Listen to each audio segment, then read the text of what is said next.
This is HBR News number 422. That 70s show is canceled. Enrique Tarrio sentenced.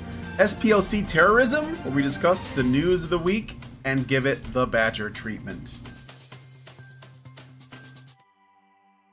Hello everybody and welcome to Honey Badger Radio. My name is Brian and I hope you guys are enjoying your day, your week, your month, your life so far, and you're laughing at all of this absurdity so that you are not consumed by it. I am joined by, as always, my lovely co-hosts, Mike J, Dr. Randmercam, and Hannah Wallen. Today we have a very interesting news show. It seems like it is the crime episode. We're going to be talking a lot about sentencing and lawsuit-oriented stuff. So stick around. It's going to be a good time. And be sure to join us afterwards for the patron-only show. So for this patron-only show, I was looking at menshealth.com, which, of course, as we know, is a website concerned with men's health. And they have an article by Susanna Weiss entitled, "Are You Gynosexual? Here's what it means according to experts. If you are attracted to women or femininity, it might be the label for you." So, new sexuality apparently just dropped. Gynosexuality. So, men, you might want to, I guess we're going to add that color to the pride flag or something. I don't know. We'll read through the article. I wonder if we'll add androsexual, or is that some kind of hate movement? Yeah. Yeah. It is interesting that they have a more complicated way of saying straight male. They call it gynosexual. So I don't think women are straight. I'll bet they're gonna try to find a way to label a sexuality as specific to not caring if someone is trans. Yeah, I mean, it does make. That's probably going to be. It kind of makes sense as a word. We don't even need to say homosexual or heterosexual. We could just say gynosexual or androsexual or bisexual. It all works, but you don't need all of them. Well, you don't need 72 fucking genders, but we have. You can't stop this train in its tracks.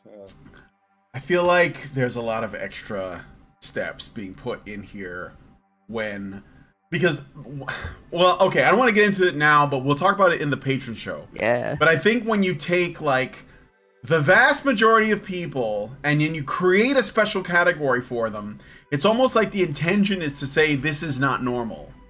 So or you're just as weird as we are. See? Yeah, you're just as weird too. Exactly, is what I'm saying.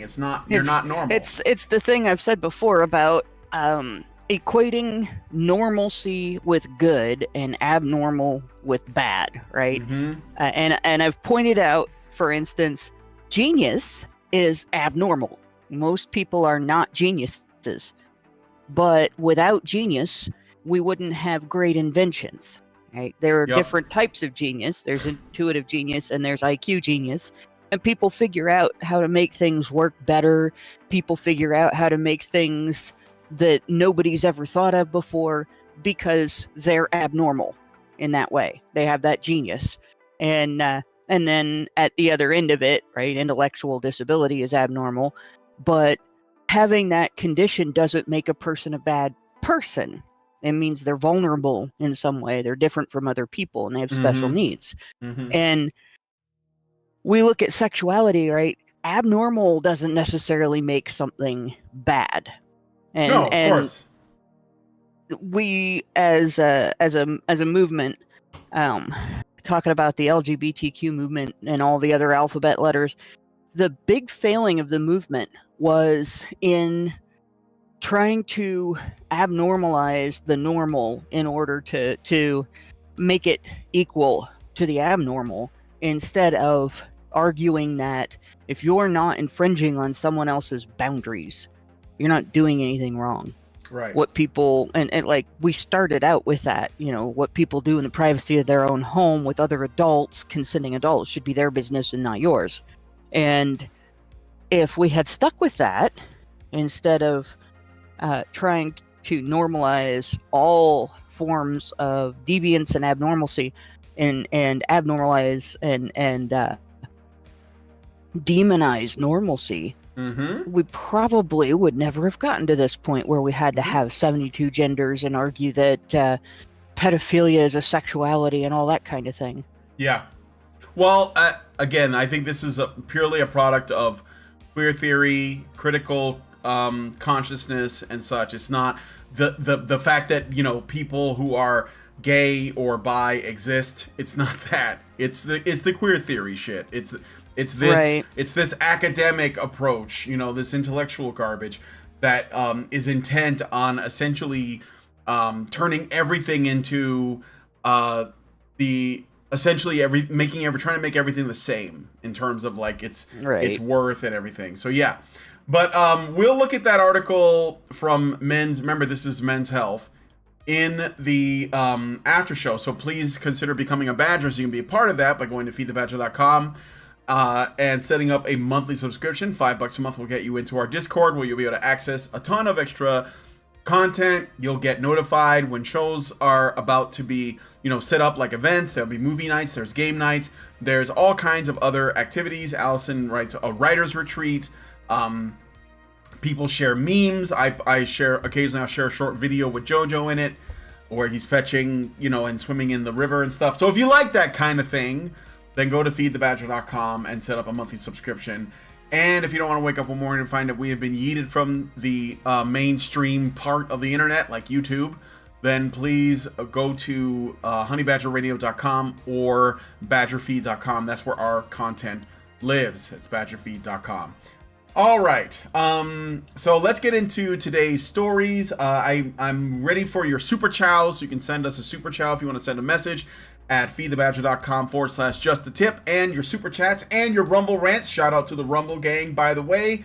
And Cool Doge is in the chat for the Rumble gang because I want to make Rumble a viable and competitive platform to YouTube so that people are not constantly bending the knee to YouTube and its ever-changing standards. All right.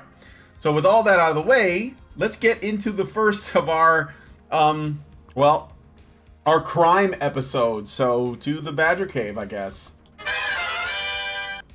All right. We're going to be talking about the Southern Poverty Law Center, which we talked about not long ago, because Paul Elam, you know, for being a male supremacist, was added to their hate watch list. So what's going on with them right now, Mike? Nothing good. That's the answer. Okay. So Thomas Webb Juergens, an attorney for the Southern Poverty Law Center, as well as an activist, was recently arrested in Fulton County, Georgia, which doesn't it just seem that Fulton County, Georgia seems to be the center of the universe at the moment? Yeah, it does, right? It's like if this was like an RPG, this is like the town where everything's happening. Like, yeah, you might go to like Washington for a thing or California for a thing, but you're always going to end up back in Fulton County. That's where the final boss is going to be. Yeah. So, the strangely active Fulton County, Georgia, is where this arrest occurred. Georgia, after his involvement with the Georgia Antifa-led movement to prevent a police training center from being built in the area, the what's their term they like to use, to Stop Cop City. And it's funny, it's like, you know, the people that keep bitching about how, oh, these cops don't know what they're doing, they don't have good training, we should just disband the whole thing. It's seem to be doing an awful lot to prevent cops from getting training.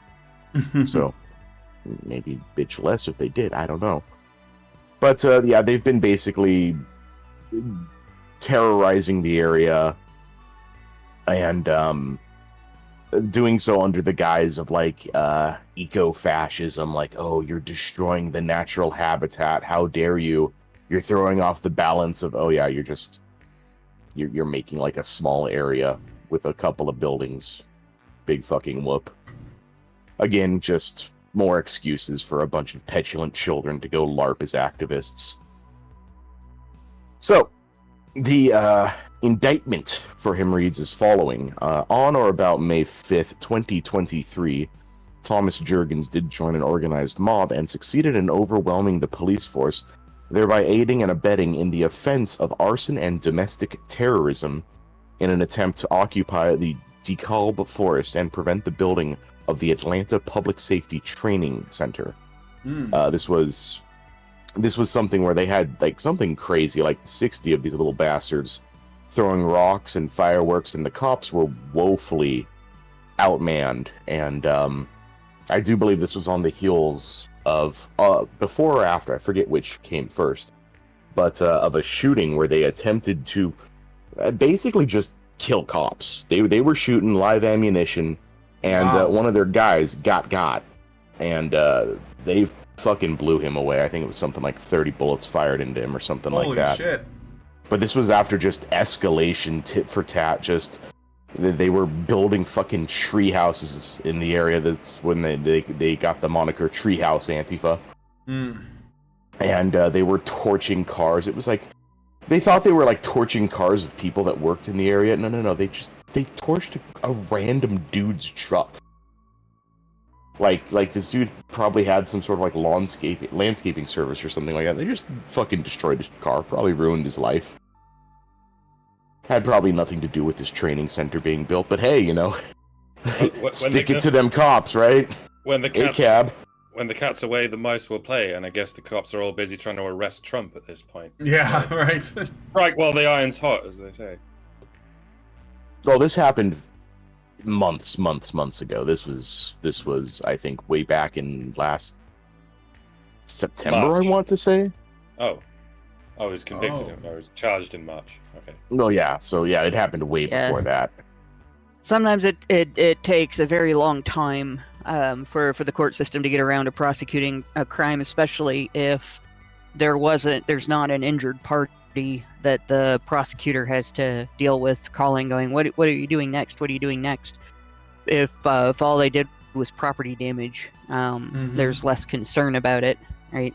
And then the other thing is, sometimes it takes a long time to gather the evidence and go through, like if they have to get evidence against this guy based on video and things like that, they might have to watch through hours and hours of video to pinpoint the time where he threw a rock or lit a fire or did something that they can actually say, yes, he was participating and not just observing.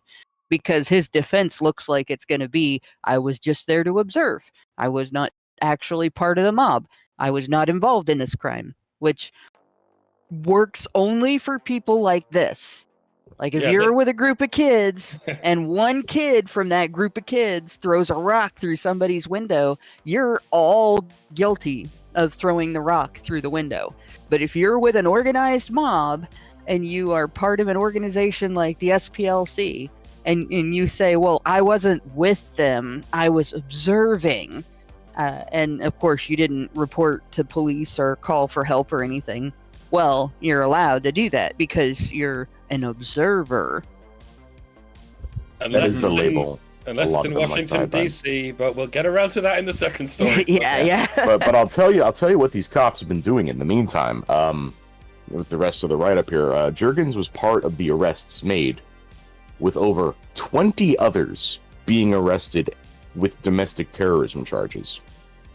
And that's only part of the 60 people being indicted for other charges. So if they're indicting him for pretty domestic busy terrorism, couple of months. That sounds like a conspiracy. They're going to try to be getting their ducks in a row. Because I mean, he's from a group of lawyers. And funny enough, they're also using the Georgia's Racketeer Influenced and Corrupt Organizations Act, also known as RICO, the same thing they used against Trump. Yep. Can we start calling it the Southern Poverty Lawless Center now? Yeah. Are they going to add themselves to their own hate list? We should do that right after we drop the A from the ADL, so it's just the Defamation League. Yeah. I agree. That's definitely true. The Southern Poverty Law Center has nothing to do with Southern, and nothing to do with poverty. As a matter of fact, it's Richmond north of Richmond Law Center. Lawless. Yes. So, despite these charges, the SPLC stands with Juergens, stating, quote, and yes, they're saying exactly what you said they were going to be saying. Quote, an employee at the SPLC was arrested while acting and identifying as a legal observer. See, he identified as it, so it's... wow. There you go. You have to respect it. You can participate in any crime you want if you just identify as an observer. I was just watching the money be placed into the sack and then heading in the same direction as the robbers, just to make sure no one was hurt. The That law. lit torch that I put to your building identifies as a microphone. I identify as the law. I just kept placing it to the building and saying, "Can I get a comment from you? Can I get a comment? Is there a comment you'd like to say?" Anyway, so from the top, an employee at the SPLC was arrested while acting and identifying as a legal observer on behalf of the National Lawyers Guild. Didn't know that was a thing. The employee is an experienced legal observer, and their arrest is not evidence of any crime, but of a heavy-handed law enforcement intervention against protesters. Okay. So, Alexa, what is an insurrection? Thanks for asking, Mike. An insurrection is a violent uprising against an authority or government. Thanks for answering, Alexa. Would a police force count as an authority or government? Why, yes. By definition, it is both. Thanks again, Alexa. You're being very helpful. Is Thomas Jurgens, therefore, an insurrectionist? Alexa? Alexa, is Thomas Jurgens an insurrectionist? Hello? Alexa, open the pod bay doors. Daisy, Daisy, give me your answer. Windows has encountered a problem. Exactly what does a violent communist revolutionary have to do before their fellow violent communist revolutionaries will admit that they are a violent communist revolutionary? At what point will the SPLC consider distancing themselves from the actions of anyone in their ranks? Thomas Jurgens wasn't targeting like a riot mob of police officers who were tasing and pepper spraying peaceful protesters. This is a police training center where recruits are taught how to apply the law even-handedly and without excessive force. It's probably the very place where they have it drilled into them to treat Antifa with kid gloves, lest they get written up for being racist or whatever. But it's still not good enough for this Ernesto Guevara wannabe. No, the police shouldn't get funding, and they shouldn't even get training, which leaves them with what? Nothing. If you can't even train them in the first place, then you don't get any police officers of the old regime. And that's the idea. That's what Thomas Jurgens and his Antifa mob want, to remove any semblance of an American police force and replace them with communist vigilantes, which is why Alexa went all blue screen of death just now, because this is an insurrection by any definition ever espoused. But it's a communist insurrection, which is surely a contradiction in terms to any person or artificial intelligence that has been programmed by communism. Insurrection is a bad word, and we don't do bad things, so there's no such thing as a communist insurrection. There is only freedom fighting and tolerance and diversity and fortification. This is a place of love and inclusion. You're not welcome here, and so on and so forth. And given that this violent mob is bang to rights guilty, we should be paying close attention to the reaction of the SPLC as an institution, the official reaction. They didn't disavow it at all. They didn't even sit on the fence. They basically confessed. They doubled down. They seem to think they have every right to reject everyone else's reality and substitute their own by violent force if necessary. So someone out there, perhaps someone in the FBI, really ought to be knocking on the SPLC's door right now and saying, "Excuse me, do you have any other criminals in your organization who are conspiring to commit any further insurrections? Because we're pretty sure it's our job to prevent that sort of thing from happening. Can we come in, please?" No, you're giving us your word that you're the good guys. Okay, well, that's good enough for us. Carry on. We have some real scumbags to arrest. Stay tuned for the next story, folks. It's quite the humdinger, I tell you what. No. What if we get the ADL to add the SPLC to their hate list? How about that? How about we let the ADL and the SPLC fight it out? See who's... Well, for that, they'd have to be funded by different people. And so they're funded by the same people or person whose name I can't mention because that would be anti-Semitic. That's a good point. We let them fight to the death, and whoever wins gets the last crumb of actual racism floating around out there. Or they get to fight Citizens United. It was basically what's left over. I don't have anything else to add. I think Mike and Mike both basically covered it. Hannah, what do you think? Oh, they've covered most of it pretty well. The one thing that I will point out is, like I said, the law doesn't apply equally when you're claiming to be one of the good guys, and all you have to do is identify as an observer if you're from an organization that's allowed to do that, right? There's no. I'm going to point out the SPLC doesn't have any credibility, any real. There's nothing that makes them above the law. There's nothing that makes them designated observers, designated good guys, designated anything. It's all just because they said so. It's just like feminism.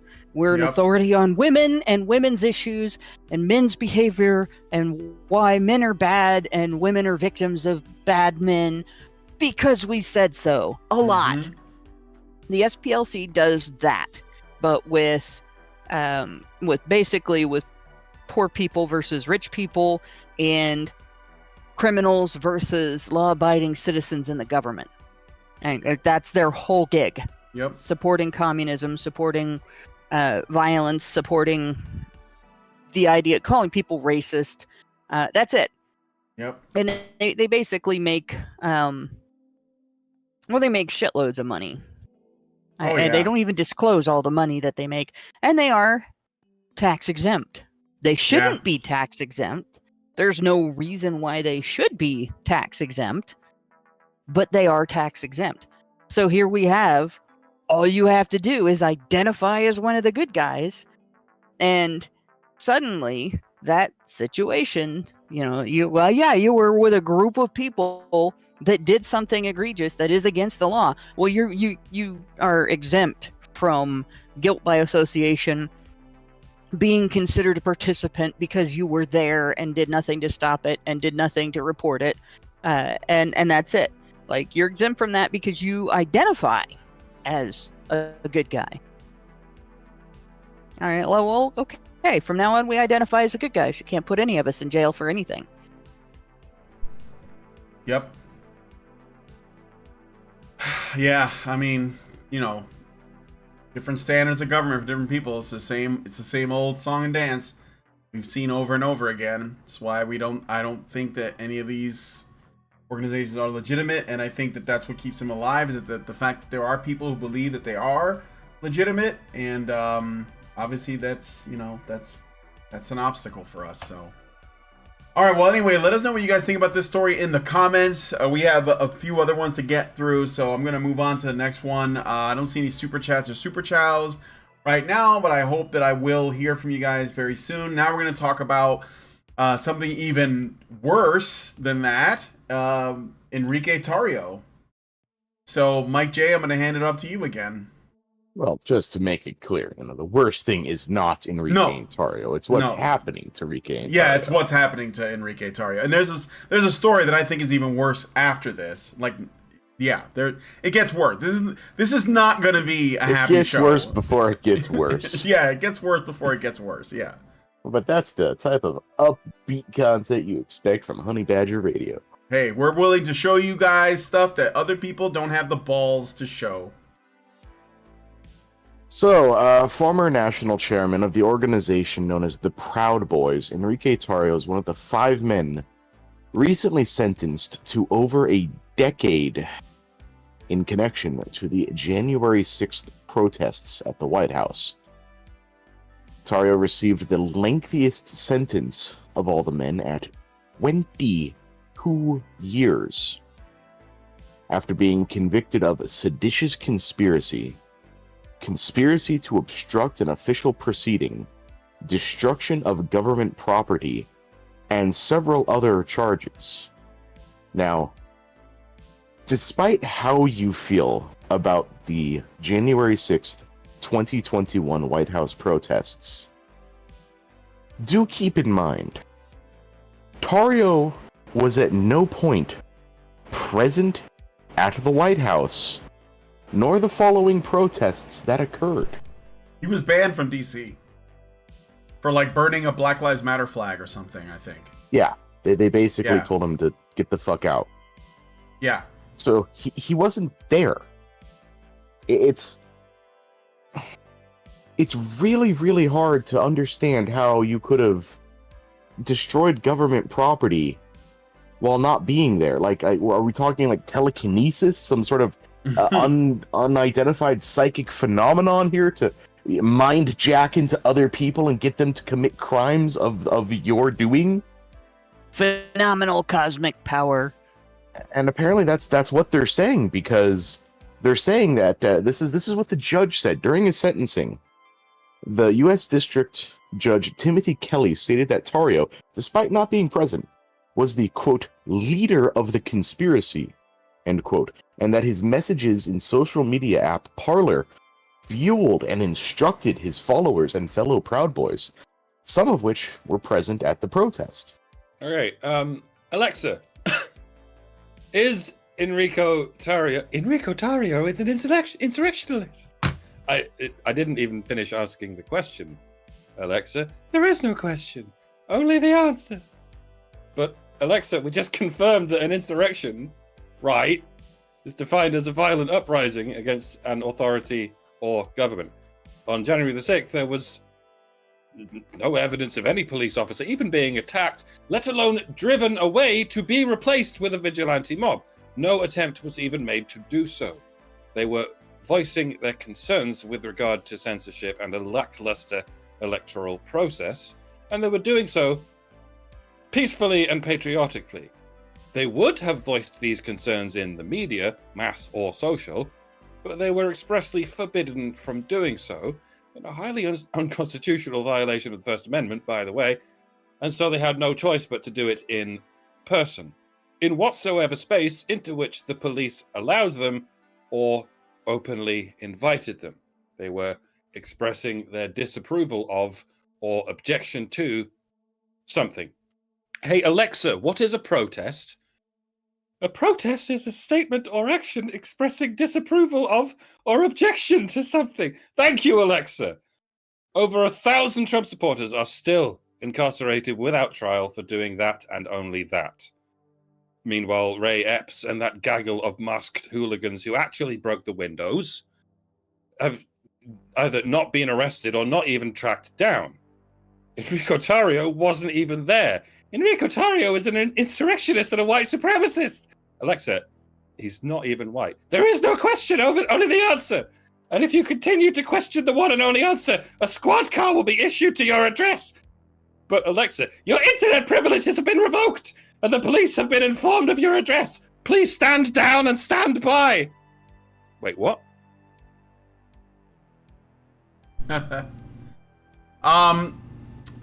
Does anyone know if Enrique Tarrio has kids? I tried to look it up.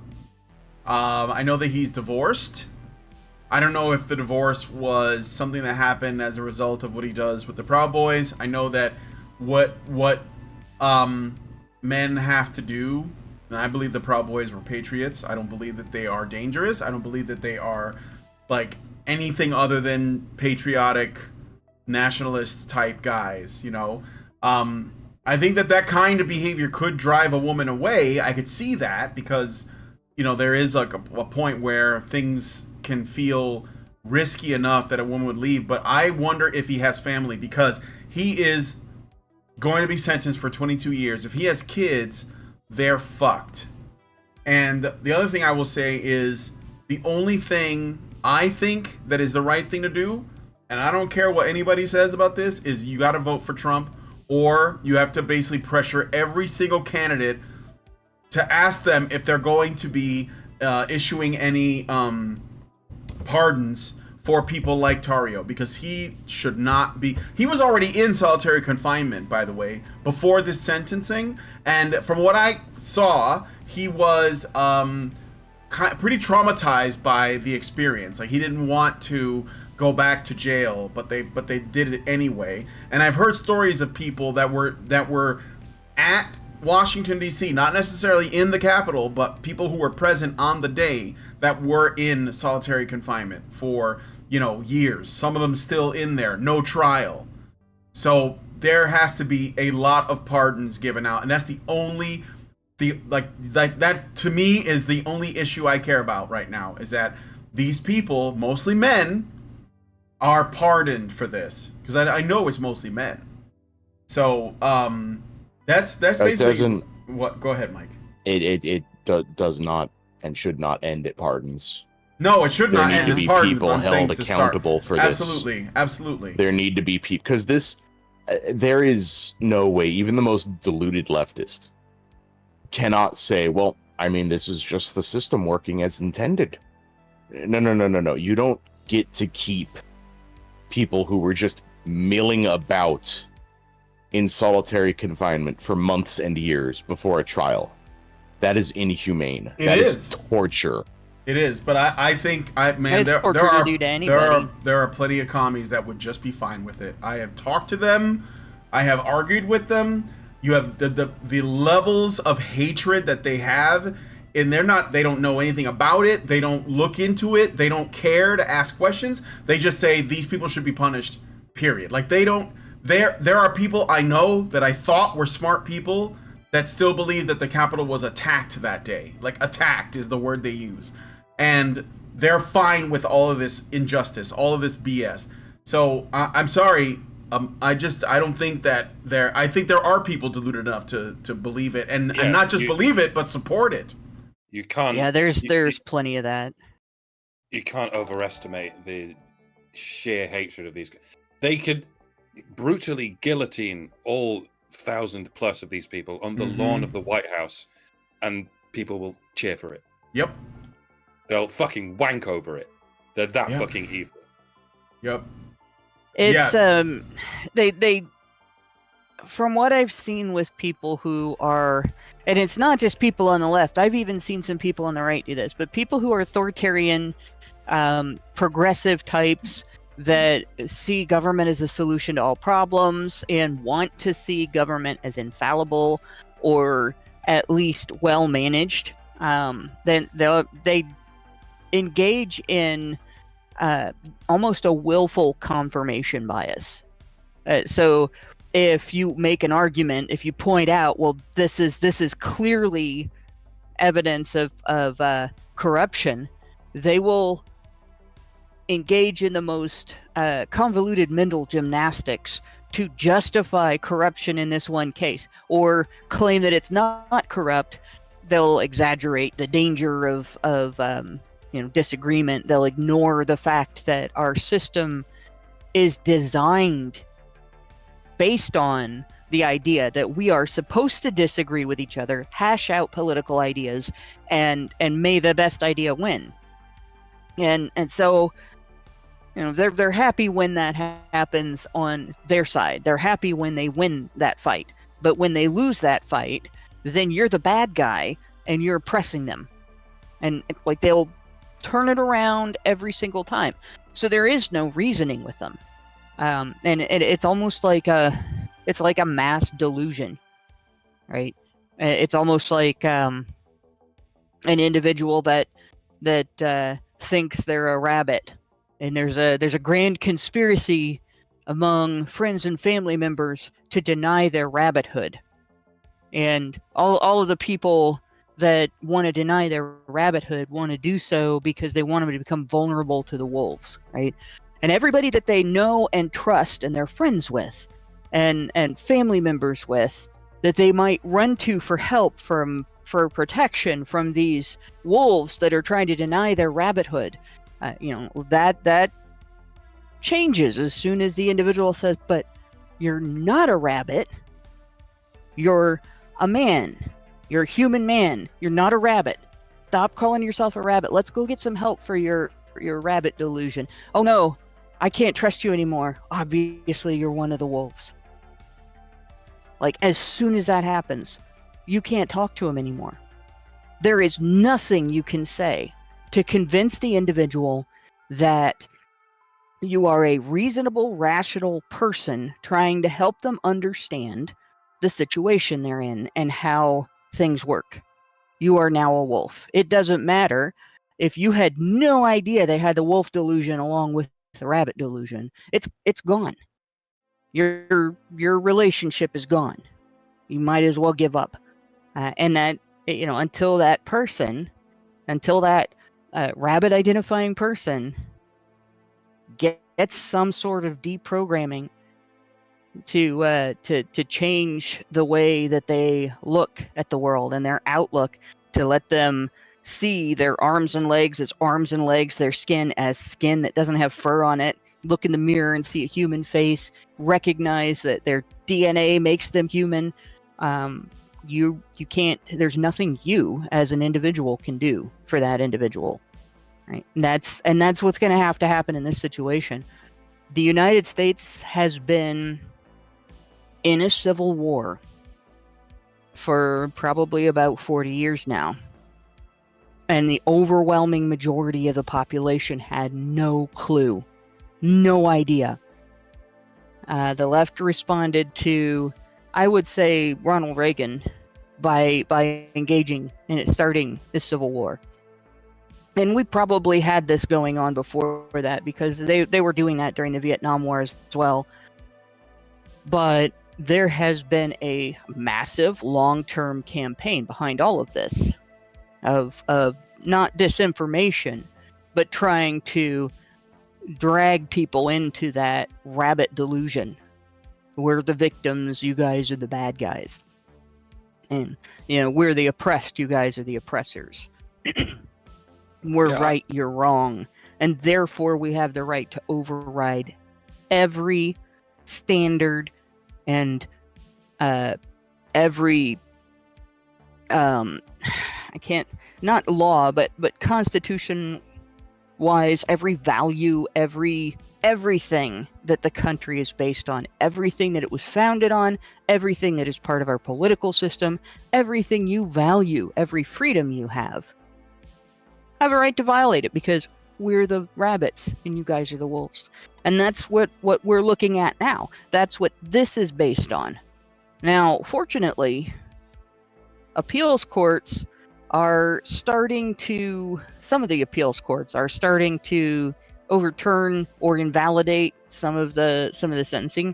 It came out the 18th last month. One issued a ruling that you couldn't combine a jail sentence with a probation sentence afterwards. You can't say these people, for just trespassing, have to serve this much time in jail and then be on probation for 3 years afterward. So they're already doing some of that. So he said he's going to appeal, and I think what's going to end up having to happen is we're going to end up taking this to the Supreme Court. We're going to see multiple defendants from January 6 appealing until a court rejects their appeal, or until a court hears their appeal and rules on it, that satisfies, the ruling satisfies them. And I think several of them are probably going to make it up to the Supreme Court because of the variety of injustices that have been done to them. And a lot of these people are probably also going to sue, because they have been mistreated in a variety of ways that represent violations of their constitutional rights to due process, to a speedy trial, as opposed to being held, indefinitely without trial, and so on. The United States still has things in place where our leadership is not supposed to be able to behave like Soviet leadership did. So we do have some hope there. And we do have a lot more people aware now that we've been in a cold civil war for decades. If not just 40 years, possibly 60 or 80. And hopefully that will lead to both a remedy for the situation, and after the initial remedy, where we retake our country, and at least hopefully, can start the process of deprogramming people who are trapped in the delusion, the good guy, bad guy delusion. And if we can start deprogramming people who are trapped in the good guy, bad guy delusion, then maybe we can get back to a situation where ideas in the United States are hashed out through debate and, may the best idea win. And the voters elect people that will keep their campaign promises and honestly respond to that debate. It's just, this is a hell of a growing pain. Absolutely. I mean, this is an obstacle for people like us as well, trying to get our side of things out there, advocating for men. Obviously, this is one of the first things to get censored or downplayed. This is why we don't see a lot of, we don't get a lot of traction. I think that it's intentional. I'm not saying that we're necessarily the best qualified, but I think that this is where the conversation we've been evolving this discussion and having this discussion for 10 years. And there's a lot, I think, that we're ahead of the curve in a lot of ways that, and I know that this is a problem for, let's just face it, we're up against the establishment, and what people like Enrique Tarrio are facing is the consequences for opposing that establishment. I mean, I'm not saying the Proud Boys are MRAs, but they are certainly, I think they call themselves chauvinists, but in a funny way. Western chauvinists. Yeah, Western chauvinists. But they're all men, and they were constantly running into. Essentially, they originally started off to protect people from Antifa rioters and protesters that would get violent, very quickly. You guys should follow Andy No if you want to get an idea of just how bad they can be, just in Seattle, and the SPLC story we just did. So we're not really that far off from these guys, and I think that what's happened to Enrique Tarrio is absolutely reprehensible. It's like something that we should not forget. How these people get treated, especially these men, because it is mostly men that this is happening to. Because when you see your country is going to shit and people are trying to step up and say something and do something about it, most of the time it's going to be men that are going to be willing to take that risk and willing to speak out. And I only hope that he's going to be able to withstand. I couldn't imagine what it would be like to be in solitary confinement. I've seen some interviews with guys that have been in that, and I know that it's hell. I know that it's basically psychological torture. And I just hope that he can, fight back on this and get something done, because I think I don't care what they claim he's guilty of. This is beyond the pale. 22 years, ridiculous.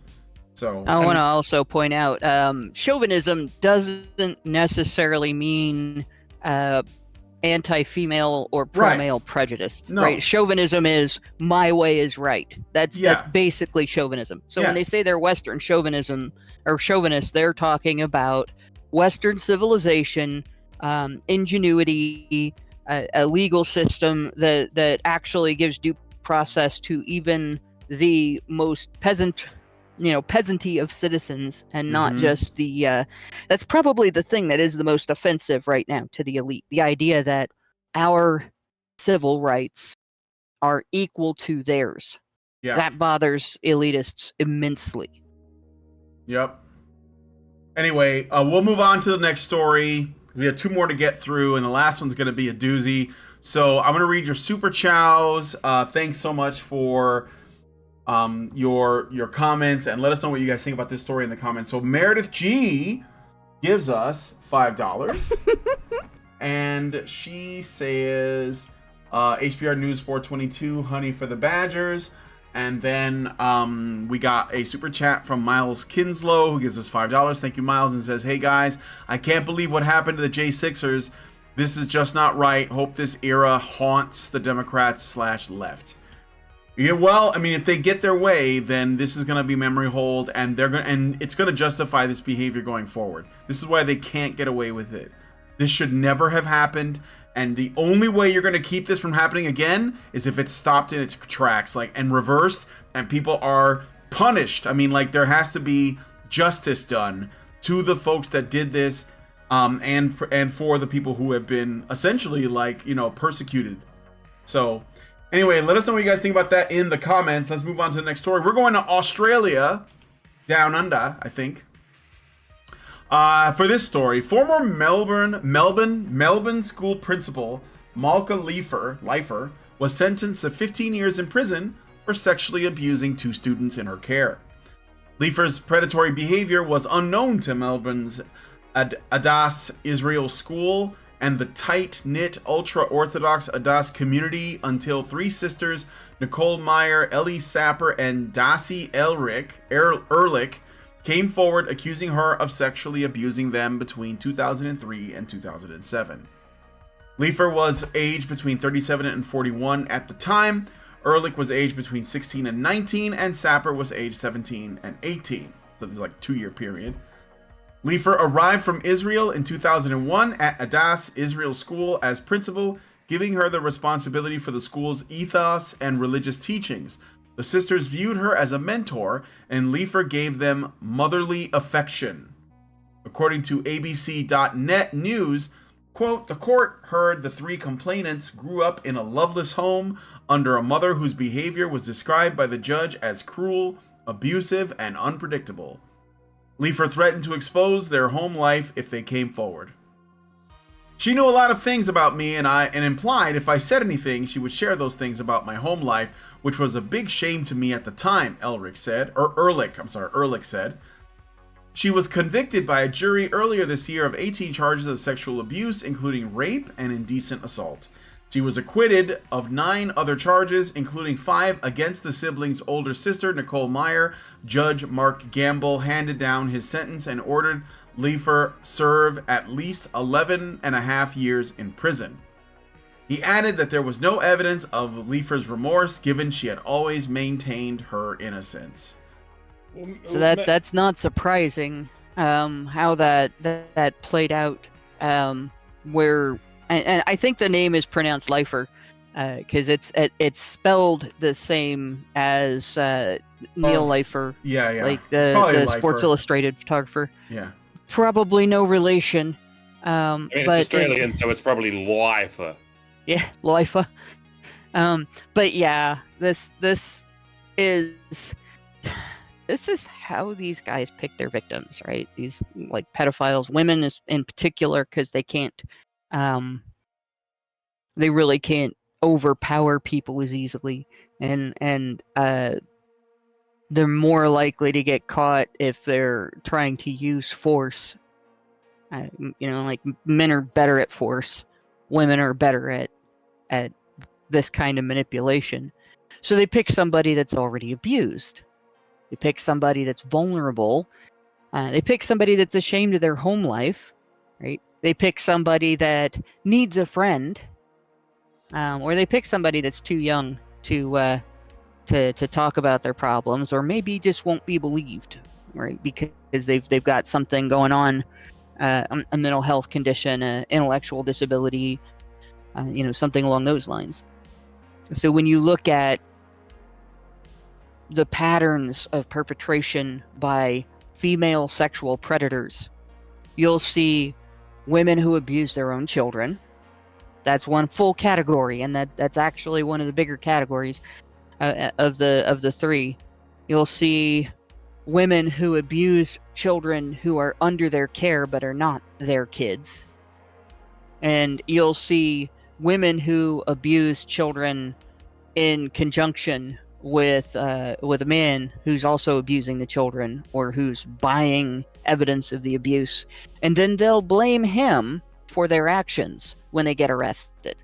And so a lot of people will talk about this as if they are coerced or forced, but in a lot of cases, the woman initiated or went looking for a buyer, rather than being coerced into the situation. So this one fits into that: women abusing children under their care, sexually abusing children that are under their care. And that's probably the easiest out of all of them. It's probably the easiest to hide. You would think the mother abuse is the easiest to hide, but you can call Child Protective Services on your mother. Who do you call when it's your school teacher? especially if you can't go home and appeal to your parents for help. Who do you call? Right? You have to end up in adulthood before you know who to go to for help. And schools bring in people from Child Protective Services to your elementary school classroom to talk to children about how to report their parents for abuse. Like, they were doing that when I was a kid. I remember Child Protective Services coming into my 5th grade classroom. So this would have been like 1983, 1980 into 1982, beginning in 1983, I think. And talking to us about if someone in your home is hurting you, if someone in your home is touching you inappropriately, this is the number to call. These are the steps to take. You can tell your teacher, and that's all intended to get students to call Child Protective Services and report their parents for disciplining them. Right? It's not necessary to tell the overwhelming majority of kids that, right? But nobody ever said to us, if your teacher does this, here's the number to call, here's who to talk to. Right? And I don't think they ever have. I don't think there's ever been any effort to provide students with the tools they would need to report a caregiver, a teacher. And the same thing happens in daycare centers. The same thing happens in group homes. The same thing happens in any kind of setting where the adults have control over the students. If you go to the juvenile detention setting, for instance, 95% of boys in juvenile detention who reported staff perpetrated sexual misconduct, which was the largest report of sexual misconduct. It was more than the report of inmate perpetrated sexual misconduct. So 95% of reported staff sexual misconduct at juvenile facilities that house boys was perpetrated by the under 50%. It was like 42 or 43% of the staff that are female. And that includes in the classrooms, that includes, because they have schools at these centers that the students have to attend. There's library, there's kitchen duty, there's all kinds of like therapy and stuff like that they impose on these boys. And 95% of the sexual misconduct against these children was perpetrated by female staff. So this doesn't surprise me at all. It's appalling. It's galling. And then 11.5 years in prison. That's a pretty good chunk. But for Pete's sake, we're talking repeat perpetration, no remorse, taking advantage of somebody that was incredibly vulnerable, just absolutely helpless to put a stop to this. And this person only got 11.5 years in prison. Where if this had been, wait till the next story comes and compare to that. Right? If this had been a classmate of these kids and had perpetrated against the girls, probably would have gotten a longer sentence. Right? In the United States, definitely. And not to compare it to Enrique Tarrio's sentence, but holy fuck, life for speech, because that's what he got. He got life for speech, or at least because he'll get killed if he actually is in that long for that. Yeah, 22 years. 22 years. I don't know if it's solitary confinement, but yeah, it's not good. Well, that's a long time. I don't think they can convict you. It's possible, but I don't think they can convict you to solitary confinement the whole time you're in prison, but the prison can inflict it, and there has been at least one guy that was in solitary for like 23 years. So, but yeah, for speech, right? Just speech, which isn't supposed to be illegal. Mm-hmm. And here we have multiple acts of sexual misconduct, multiple acts of sexual abuse against underage students under her power, using grooming methods, one of which is, I'll make you embarrassed. I'll embarrass you if you tell. And 11.5 years is the minimum. Mm-hmm. Just makes you sick. Well, I, for one, am not a misogynist. I believe all women. In this case, I am therefore obliged to believe the accusers and the accused. So, wait, hang on. One of them is not a real woman. One of them's just saying they're a woman. So, oh shit, that's transphobic. God, okay, so it's the dad's fault. All of this was malevolently orchestrated behind the scenes by the dad. What? There's no dad involved. Shit. Mm. Well, there's got to be a man somewhere, like the next door neighbor or the fucking postman. Find one.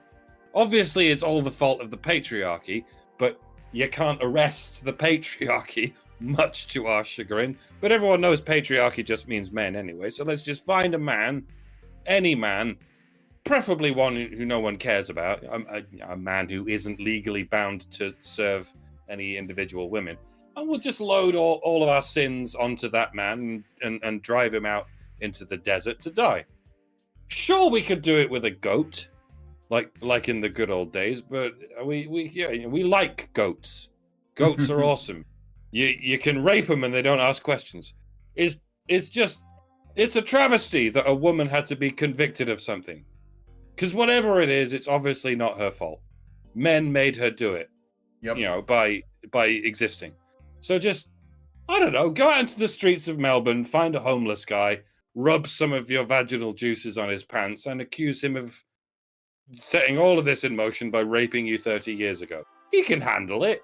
He's probably been through all of this before, and that's why he's homeless. So, no harm, no foul. Hey, Alexa, what is a second-class citizen? Oh, my Alexa seems to have melted. It's back to jail with me. Do stay tuned for the story after this. It's yet another humdinger. Yeah, I know. This is a rough show, man. Like, some of this stuff. I mean, I guess I'm glad that this woman, was actually convicted and was, in fact, found guilty. But 11 years? That feels like a walk in the park compared to the next story. But I am going to move on to the next story because it's going to take a little bit of time because there's a few things to go through. So please send to Super Chows or Super Chats or Rumble Rants with commentary on this story and as if you wanted to comment on it. But let's move on in the meantime to the next one. Let us know what you guys think about this in the comments. Okay. We're going to talk about Danny Masterson. So, I remember this story from a while ago, and I didn't know anything about it at the time, so I just didn't really think about it. I think this was around the time, maybe a little after the stuff with Harvey Weinstein came out. And I know we're talking about Hollywood, but I think this is really important because you're going to see just how absolutely ridiculous this is, okay? So Danny Masterson, you guys might know him as Stephen Hyde on That 70s Show, was sentenced to 30 years due to life, so 30 years to life in prison after a jury found him guilty of raping 2 women in the early 2000s. So this is 20 years ago, okay? This was a retrial. Over 6 years ago, 3 women, ex-girlfriend Carnell Bixler and 2 Jane Does, so basically women who didn't give their names, came forward accusing Masterson of drugging and raping them between 2001 and 2003 after meeting through the Church of Scientology. The case was a mistrial because of a deadlocked jury, with most finding the accusers not to be credible. This time, Masterson, who did not testify or have his lawyers call witnesses, was found guilty and, quote, will be eligible for parole after serving 25 and a half years, but could reportedly be imprisoned for life, end quote. This is from the Daily Wire. Quote, Masterson reportedly said previously that the sexual relations between him and his accusers were consensual and denied the rape allegations that the women brought against him during the hashtag #MeToo movement wave in 2018, end quote. Masterson's lawyer, Sean Hawley, reportedly told the judge that, quote, his life will be impacted by what you decide today. So his life will be impacted. And the life of his 9-year-old daughter, who means the world to him, and to whom he means the world. Hawley then continued, he has lived an exemplary life. He has been an extraordinary father, husband, brother, son, co-worker, and community servant, end quote. As reported by Michael Tracy. So Michael Tracy is this guy, he's like a researcher, and he gets all this information. And he shared a big thread on Twitter, okay? He reported that Ashton Kutcher and Mila Kunis, who are also from That 70s Show, you guys might know Ashton Kutcher and Mila Kunis. Mila Kunis is on Family Guy. She voices Meg. And Ashton Kutcher has been in like a shit ton of movies. They were coerced into apologizing for the pain that they supposedly caused by writing character letters on behalf of their longtime friend and colleague Danny Masterson. So they defended him in the early 2000s when these like allegations came out. Now it wasn't in the 2000s, it was like later than that. Michael Tracy also found an interesting testimony of one of the Jane Does. So I'm gonna put it on the screen for you guys. Hold on a second. This is the apology video. Let me share this with you guys in the call here on Discord so you can see and hear this, because I want you to hear this, because this is not just a trial. There is an entire circus around this. So join my stream so you can see this. I'm gonna play you the video of Ashton Kutcher and Mila Kunis apologizing for defending their co-star. Okay, here we go.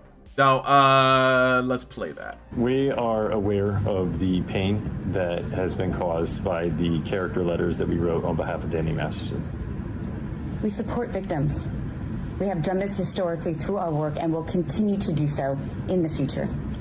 A couple months ago, Danny's family reached out to us and they asked us to write character letters to represent the person that we knew for 25 years so that the judge could take that into full consideration relative to the sentencing. The letters were not written to question the legitimacy of the judicial system or the validity of the jury's ruling. They were intended for the judge to read and not to undermine the testimony of the victims or re-traumatize them in any way. We would never want to do that. And we're sorry if that has taken place. Our heart goes out to every single person who's ever been a victim of sexual assault, sexual abuse, or rape. So, way to save your job, people. And then we have this. So this is Michael Tracy on Twitter. Give him a follow at mtracy. He says, for just a small snapshot of relevant info about the prosecution of Masterson, look at this thread. And he includes a thread. Here is an image. Oh, I can't look at that. That's way too small. So I'll open this up. Here's a testimony of the Jane Doe on the basis of whose credibility the actor Danny Masterson just got sentenced to 30 years in prison, initially told police her 2002 encounter with Masterson was consensual. Then in 2018 concluded it was actually rape. So in 2018 she discovered it was rape. In 2002 initially she said it was consensual. It still seems a tad confused. And I will read, this is the transcript from the discussion. Defense attorney says, so your recollection of September of 2002 is still very detailed, correct? Jane Doe. Correct. We should do it in two different voices. Oh, I'll do the attorney and you do Jane Doe, okay? And is it your contention today that Masterson raped you in 2002?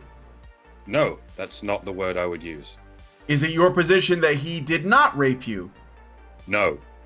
Is it your position here there is some word between there? Mine? You're the only person I'm going to be talking to today. Do you remember the name Officer Schlegel? You talked to a male officer at Hollywood PD. Did you tell that officer that you had consensual sex with Masterson in 2002? Yes. You were truthful about that. To my understanding? Again, I'm only interested in your point of view. Then to my understanding, yes. So in 2004, your position was that the sex in 2002 was consensual, correct? Has your opinion changed? Yes. When? 2018. So in 2018, you came to the conclusion that, in fact, Masterson did, in fact, rape you in 2002. No. End of daybreak. So you can see that she bounces back and forth on that. Seems credible enough to put away for someone in for 30 years. And I have another clip too. This is another video. This is another reason why I'm putting this out here. So the jury foreman from the first trial on Jane Doe, number 2, he says jurors concluded that she was manipulating that situation because she did not get the romance that she wanted. So there is a woman. Okay. I gotta say this real quick, okay? Him being a Scientologist is completely irrelevant. I want you to know that the only reason why they're bringing up the fact that was a part of the Church of Scientology is to poison the well, because none of that has anything to do with this. These women wanted to sleep with him. That's what it looks like. And if they were involved with him and he was involved with the Church of Scientology, then they were probably also involved with the Church of Scientology. To be perfectly fair, Brian, yeah, even if it's just devil's advocate, they did report, and this is something that is 100% believable and concurrent with previous actions of the Church of Scientology. The accusers in this case, say that they were intimidated afterwards by suspected operatives of the church. And perhaps, that is something that they have been known to do. Sure, but that could have been, you could be a part of any organization that could happen. I'm saying that the fact that there is an association with this institution, whether it's the Church of Scientology, whether it's the Catholic Church, whether it's the fucking temple, whether it's the Muslim mosque, whether it's some corporation somewhere, whether it's the actors, the film actors guild, it doesn't matter. I'm saying that say it matters a bit, okay, just because of the past of the Church of Scientology. I don't know All if right. you've ever dug into that before. Here's the No. bottom line, though. Here's the bottom line. The allegation is that he drugged them and raped them, yeah, and that the Church of Scientology intimidated them into rejecting or rescinding rape allegations that they had made to the police. That's the allegation here. That's what we're looking at, right? So the first question is, since the crime was not accused until much later, and drugs generally used for that are out of your system in one night. I'm assuming that there's no chemical evidence, no biological evidence, no medical testing that was done to prove that they were drugged surreptitiously. So either they had to admit that they used drugs with him and then had sex with him, or they're accusing him of drugging them without evidence and is just being taken as true by the court. One of those two things is true. And both of those should be considered due process violations because he's presumed guilty without evidence. And if they're presuming it true that he drugged them, or we're talking about young people voluntarily using substances together and engaging in sex together, and then the court saying, well, the women couldn't consent. One of those two things is the situation. Even if the Church of Scientology put pressure on them to not report a crime, you have either the situation that they've said something they couldn't prove and pushed this allegation through the court system without solid proof, or they've accused a guy of a crime for something that they did consensually with him. The church really had no business getting involved in the first place, and there shouldn't have been anything for them to object to, because either we're talking about a false allegation or we're talking about an unprovable allegation. Right. I mean, well, I want to play this audio clip here. I would ask also is what is the statute of limitations for a crime like this in California? Because this is 20 years later. So bear in mind, it can't be proven. Okay, so this is a jury foreman on a podcast talking about this woman, one of the Jane Does. Okay, so listen to this. And during her testimony or her interview with one of the detectives, she said, I don't want to be the hoe in the mansion. No, I don't want to be the hoe in the jacuzzi with the asshole in the mansion. Something to that effect. Right. That she did not want to be disrespected, or what was another word she used? Taken for granted, I believe. So she had all these ideas set up that, and the idea, she also testified that she did not want to have sex. And at one point, she did testify, say she was okay with the fingering and the kissing and the heavy petting going on. And when he told her to go to the bed after he penetrated her in the shower, she said that it was kind of like an order. So she did. She went to the bed. And George had an issue with that. If he had penetrated her against her will in the shower, not just me, but others believe, Right. Why would you go get in the bed someone that just raped you if you believe that's what happened? I'm just gonna leave it there. So But she didn't believe it happened until 2018. Until 2018, and I have to come back to this this testimony that we read out just now, especially like the line, "Has your opinion changed?" Yes. So it does come down to opinion. See, I could have sworn the whole point of legal testimony is to establish facts, insofar as they can be established. All you can really do with the testimony of a witness is to establish what they think happened or what they believe happened. But did no one in the courtroom or whatever it was object to it being framed as an opinion that changed 16 years later?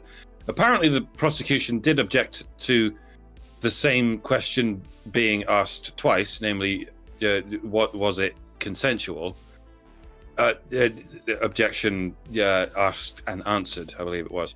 But no one thought to pipe up with a quick objection hearsay when it all boiled down to, yes, I guess I changed my mind in 2018 once the Me Too scare made it politically expedient to change my mind. No? But yeah, I guess we have to believe all women, even if the same woman says two different things. Maybe future woman is to be believed over past woman. That's how it's done in Sharia law when it comes to the Quran. If two different passages in the Quran seem to contradict each other, the rule is you go with the one that appears later in the text.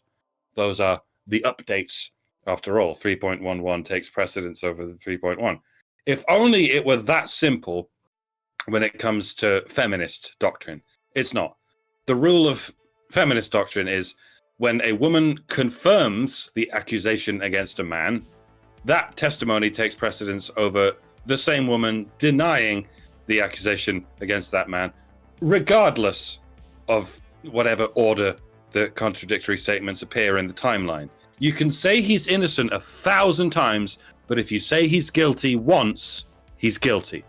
That's how it works in a feminist court of law, because that is the answer we're looking for.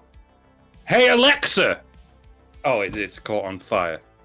The whole house appears to have caught on fire. Oh, well.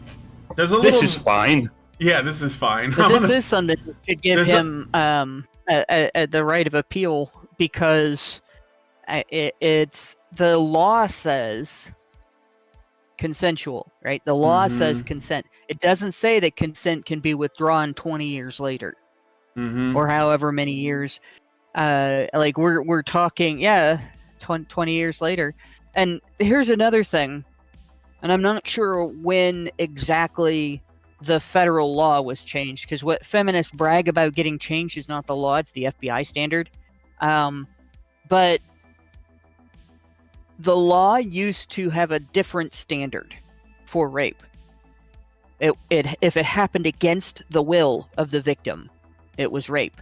And so that's why a lot of these old cases are about alcohol-facilitated rape and drug-facilitated rape. But even those had a different standard than is being prosecuted today.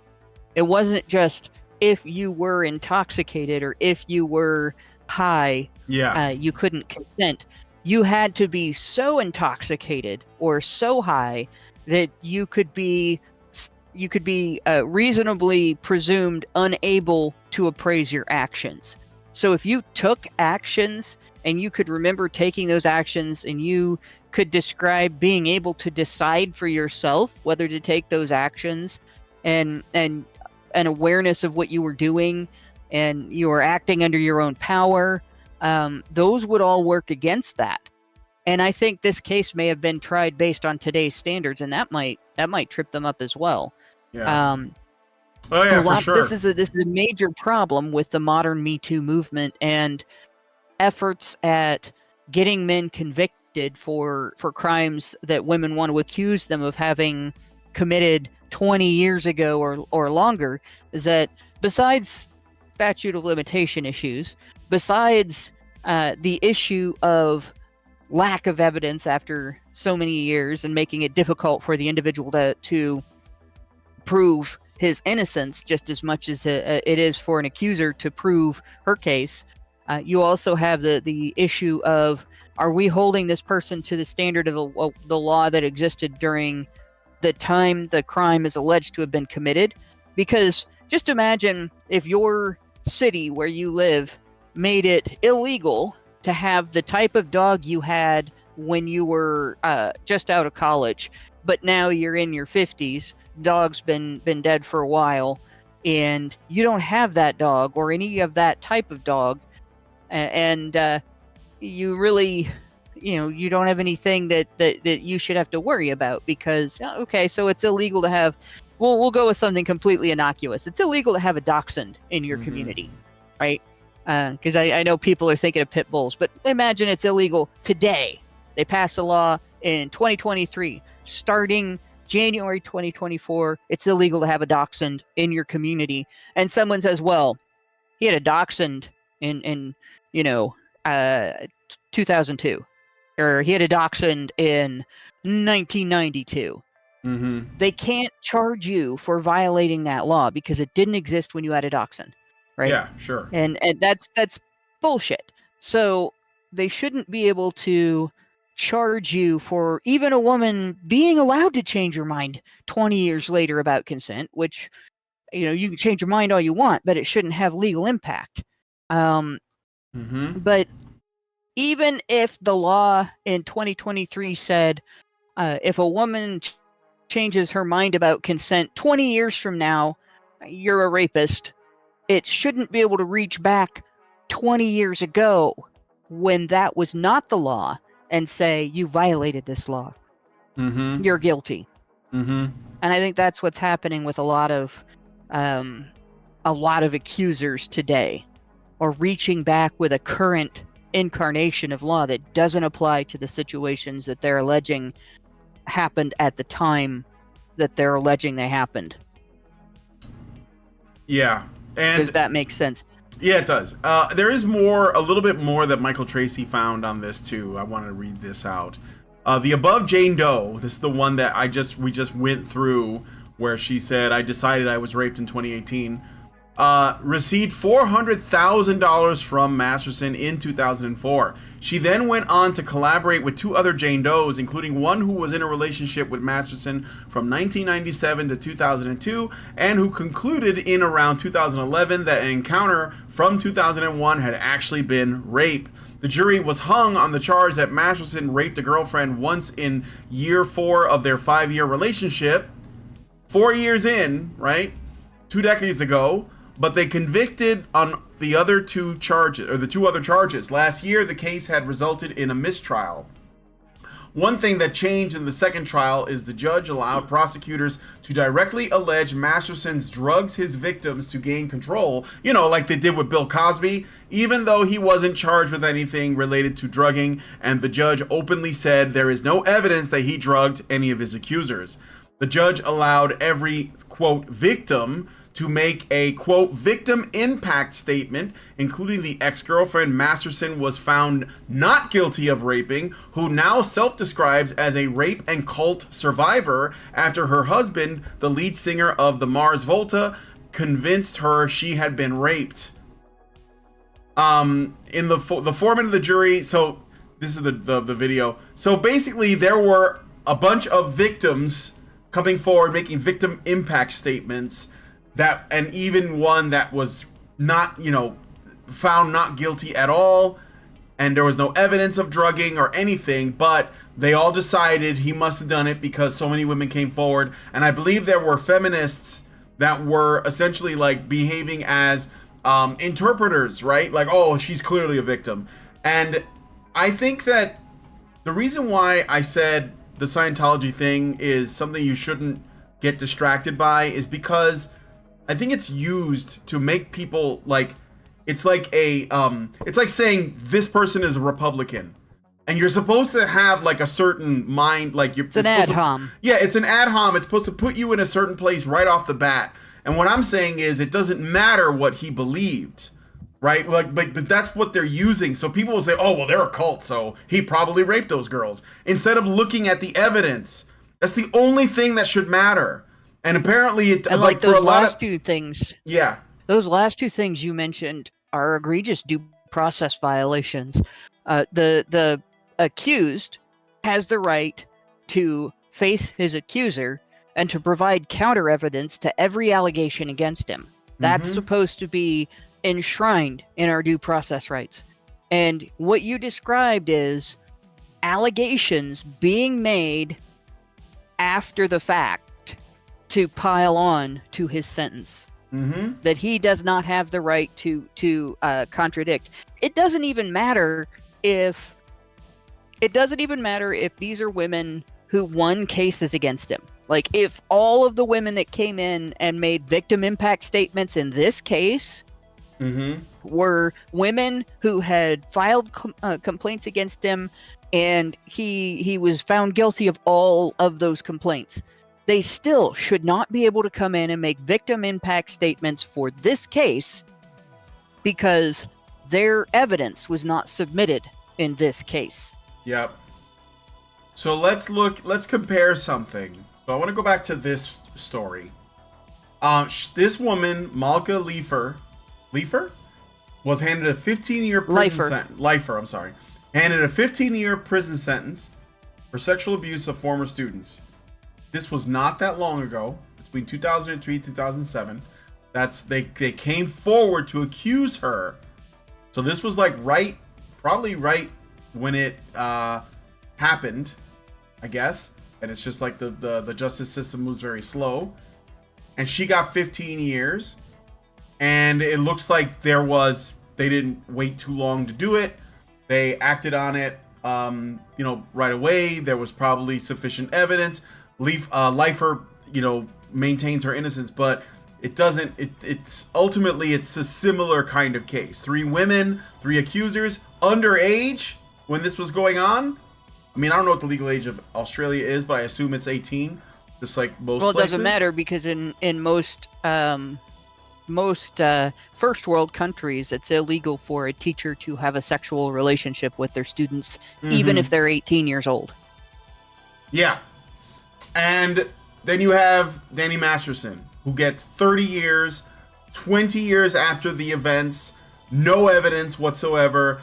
There's feminist experts on call. They bring out all these victimhood impact statements. They claim things that the judge himself said there's no evidence for. The jury, I remember this too, the jury was majority women on the jury. So it was like, that could have been a factor, maybe. if like they made a good, like, why wouldn't you bring forward a bunch of women to claim victimhood if the jury is made up of mostly women? And he gets 30 years. 30 years to life. And not only that, but because Ashton Kutcher and Mila Kunis both wrote statements essentially trying to defend this guy's character, because they were all friends when they were doing the show, despite what they might say now. Because you can find old interviews, where when that 70s show was popular and they were all like pals and hanging out and stuff. Despite all that, they're being canceled too, because they dared to actually defend this guy's character. So forgive me if I'm sympathetic to this guy's position. It's a shitty place to be. And I don't care that he's a Scientologist. I think that's the least important factor in this whole story, in my opinion. And I didn't know that about the lead singer of Mars Volta. I fucking love Mars Volta. Or I did love Mars Volta. I'm gonna have to personally cancel them now. I mean, I'll still listen to their first 2 albums. Now I can finally admit that they got predictably unpredictable after that. And, why are so many musicians cucks? I fucking hate this. Yeah. Some lessons that guys need to take from this is this: if you're a drug user, or you drink prolifically, don't share with someone who might be a potential sex partner, male or female, but especially female. If you're partying and you're going to get high, do not share your drugs with women. Mm-mm. If you're drinking, do not share your alcohol with women. Do not share with girls, obviously, because they're underage, but do not share with women, because they will come back later and claim they didn't consent to the drugs that you gave them or the alcohol that you gave them. Even if they asked you for it and you said, okay, I'll share.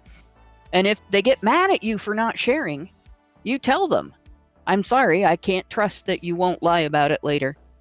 And if a woman gets mad at you for that, you have no reason to continue friendship with her, because why should you?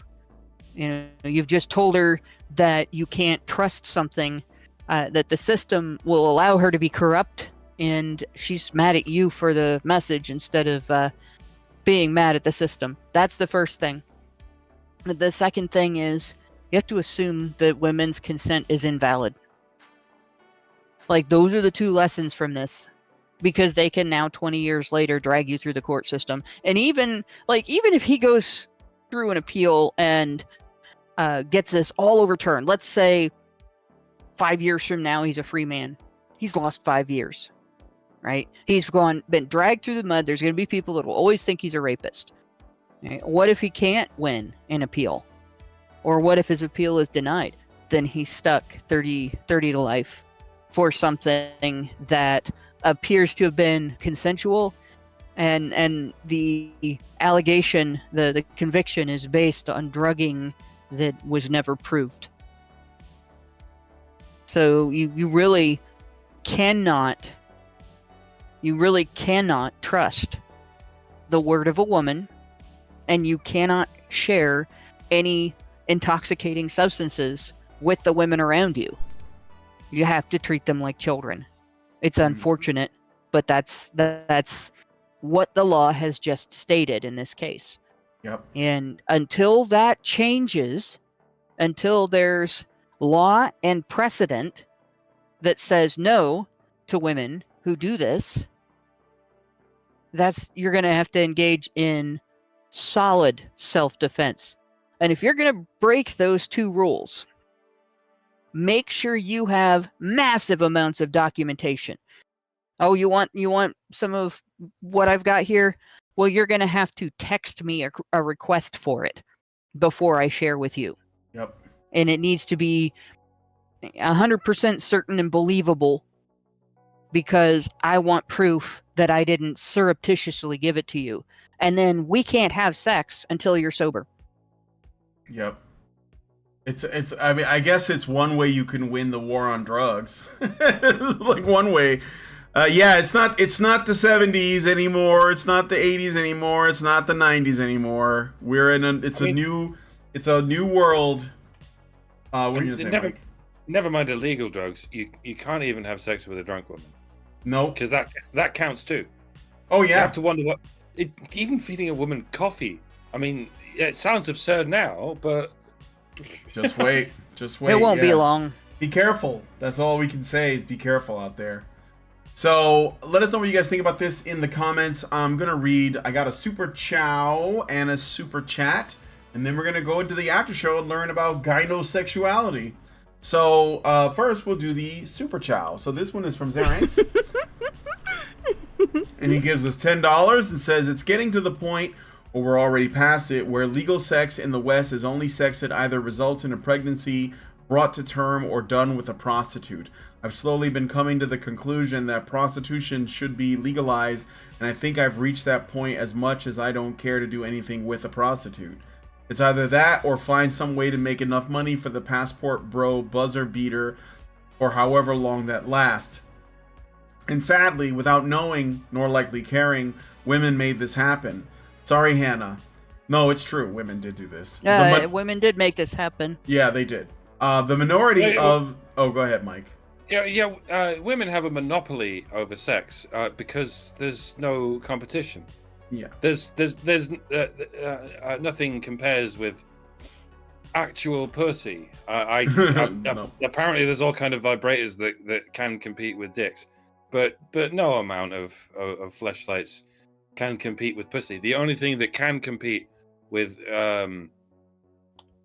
pussy that demands you pay for all its food, other than prostitution, or indeed porn. And I know a lot of us are like, porn is the root of all evil, but you know, women's sexual gatekeeping needs some kind of competition, or it's just gonna develop a monopoly, just like any other industry that has the government has to break up big pussy. Yeah. I mean, I wouldn't go there. The government will only break up everything except big pussy. But I don't know. The government is big pussy. Yeah, there we go. I mean, if boycotts won't work, then all we have left is competition. Mm-hmm. And if prostitution was legalized, then big pussy would have competition, albeit from another kind of big pussy. Here's why I say the government is big pussy. When you think about this, the easiest way to get a law passed, and at least in Western civilization, is to convince legislators and the public that not passing it is going to harm women. And in particular, you blame men for it, right? That is, in a nutshell, how most laws that govern public behavior get passed, right? Yep. And women have had influence over that. Women have had power in that process since well before there was any kind of an amendment or other national law that said that women could vote. Whether it's the United States or Britain or Canada or Australia, whatever, women have had that kind of influence throughout history. And if you look at the temperance era, for instance, that was basically achieved by perpetuating the drunken wife beater stereotype. You know, that women are in danger from men's drinking. Okay. As soon as women got voting rights, they set about voting in legislators that would pass laws for them to funnel money from the common man, the middle class taxpayer, to women who don't pay taxes, or women who get a net benefit from the government. You know, they get more back than they pay in taxes. And it ended up funding dysfunctional female behavior. So government basically exists now, at least in the Western world, to act as women's whip. It exists to act as women's buttons to push to get the automated systems that are run by people to punish men or take from men or use men and exploit them for women's benefit. And that's the majority of what government does domestically. Like, I dare you to name something domestically, like not to do with any kind of foreign relations, but just domestically. And that it's a lot of foreign relations too. But I dare you to name something that doesn't boil down to government acting against men, male entrepreneurs, male businesses, male run businesses, companies like the oil companies and any corporation that wants to build something new on behalf of angry women, scared women, or greedy women. Mm-hmm. Because you probably can't. Yeah. Let me finish the super chow. Going with Zeranx. The minority of the minority of the minority that actively advocate for men are too few to change that viewpoint at this time. Not a doomer conclusion, but reality. There's way too much blasé attitudes towards men in general that I can't think that there's contempt, if not hatred, for men. Hopefully, I can fulfill my passport bro mission before I'm 50. Well, thank you, Zeranx. Very thoughtful comment. Yes, it's tough out there, man. But, well, I don't know. I guess everything's got to, like I said, it's just going to have to collapse. That's the only way women are going to, get their shit together. Albert Data Retro gives us $2 Canadian and says, better advice, don't abuse narcotics of any type.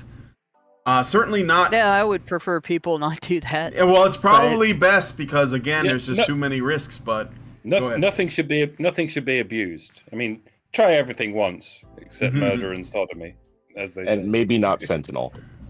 Yeah, don't. Yeah, I heard once is enough for that. Not even once. I've never done it.